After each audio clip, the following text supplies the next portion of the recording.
Bismillah ar-Rahman ar-Rahim. Our topic today is spondylolysis and spondylolisthesis.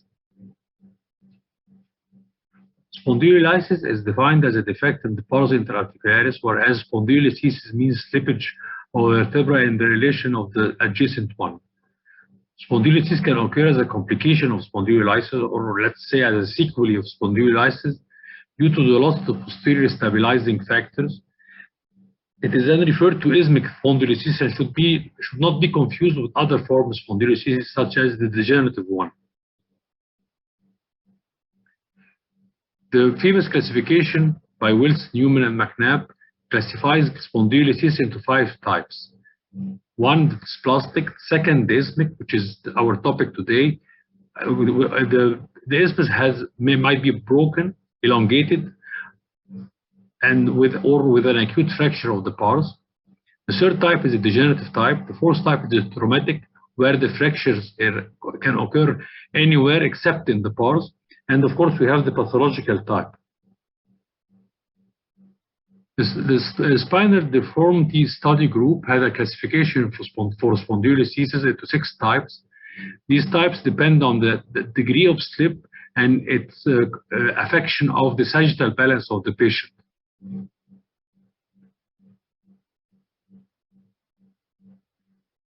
L5 spinal spondylolisthesis can be either a low grade, which is the first 3 types, with the pelvic incidence either below 45, between 45 and 60, and above 60. The high grade can be either with a balanced pelvis or a retroverted pelvis, either with a balanced spine or an unbalanced spine. The sagittal balance, it reflects the shape of the spine that allows it to keep the standing position with the littlest muscle effort.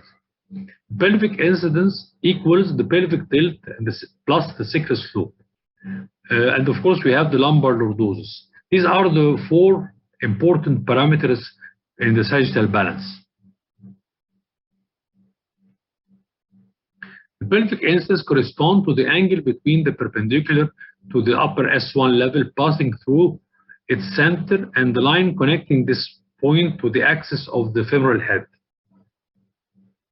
Sacral slope is the angle between a line tangent to the upper S1 end plate and horizontal line. Pelvic tilt is the angle between the vertical and the line connecting the center of the sacral end plate to the axis of the femoral head. The lumbar lordosis, which is measured with the famous Cobb's angle, which is between the superior end plates of L1 and S1. Spinopelvic alignment changes with the grade of lytic spondylolisthesis. The greater the grade of slip, the greater the value of the pelvic incidence and pelvic tilt. These are the 3 compensatory mechanisms to compensate for the change in the pelvic tilt and the pelvic incidence, either by increasing the lumbar lordosis, which can be seen in the patient with lytic spondylolisthesis. When the lumbar lordosis reaches its maximum, pelvic retroversion starts to occur.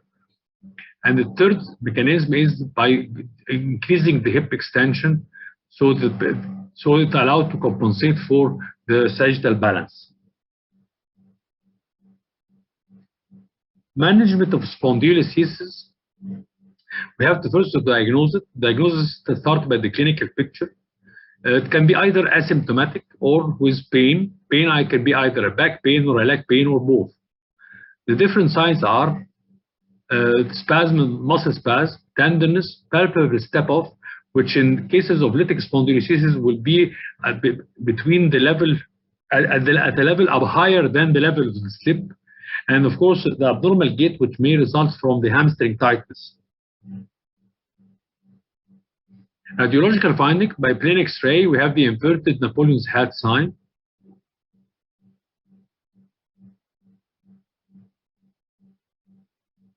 We have the Scotty dog, and of course we have the famous dynamic views, which allow us to assess the amount of instability. CT scan is typically used because of its excellent manifestation or excellent exposure of bony architecture. MRI, which is less invasive, similar to CT but without the associated ionizing radiation. MRI also demonstrates associated spondylolisthesis, nerve root entrapment, disc degeneration, and herniation, which can be important if we decide to fuse the patient, and which might occur in levels other than the level of spondylolisthesis.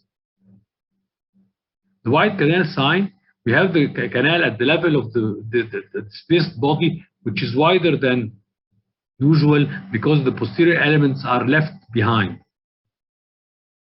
The treatment, we have the conservative treatment, which starts by rest, activity restriction, bracing, medical treatment in the form of analgesics, muscle relaxant. We can use neurotonics in case of nerve entrapment. Then, when the patient is rested enough, we can start by doing physiotherapy to rehabilitate the muscles and maybe stretch the shorter or the hamstring tight, the tight hamstrings. We can resort to epidural injection if the medical treatment was not sufficient. The operative treatment indication for it are patients with a slip more than 50%, patient with documented progression of a slip between 25 and 50% regardless of the symptoms, progressive or persistent neurological symptoms, mechanical back or leg symptoms unresponsive to physical therapy, persistent posture or gait abnormality unresolved by physical therapy, and failed conservative measure between 6 and 12 months. The different techniques of fusion consist of having either posterolateral fusion, which by putting bone graft in the lateral gutter between the intertransverse space, and using pedicle screw instrumentation with it. We have the interbody fusion, which can either be a posterior interbody fusion, where putting the cage will need to do a significant amount of retraction for the neural elements, because in this technique we don't take out the pars and the facets. The transforaminal interbody fusion is similar to the PLIF, but after taking out the pars and the facet, we can put the cage without doing a very significant retraction of the neural elements, which with this we can avoid any neural problems either by having a deficit or even what we call the battered root syndrome. How to evaluate the patient? You can evaluate him either clinically or radiologically. Clinically, you can use the Oswestry Disability Index or the VAS score for back and leg symptoms. This should be done preoperatively, immediate postoperative, and at 3, 6, and 12 months postoperative.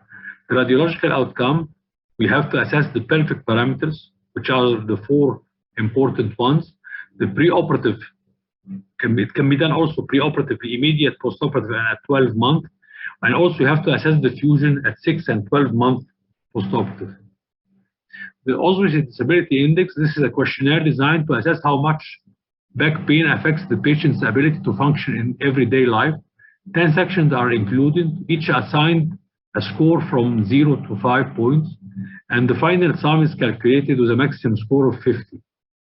And this is the formula how to make the score in a percentage form. The visual analog score for what we call the VAS for the back and leg pain. VAS is a unidimensional objective measure of pain intensity formed by a horizontal line of fixed length, usually 10 centimeters. The ends are defined as the extreme limits of the parameter to be measured. Here is the pain, which is the pain. Oriented from the left, which is the best condition, or no pain, to the right, which is the worst or the maximum pain possible. The radiological outcome, we have to measure the pelvic parameters. X-ray was done at postoperative 1, 3, 6, and 12 months. Spinopelvic balance, pre and postoperative values for the pelvic incidence and pelvic tilt, and the lumbar lordosis. The amount of root contouring depends on the amount and the type of the native lumbar dose of the patient. A patient with a high pelvic incidence and the pronounced lumbar dose requires an important root contouring. The lumbar doses or the contouring of the rod is the parameter in our hands to try to correct or achieve a good sagittal balance.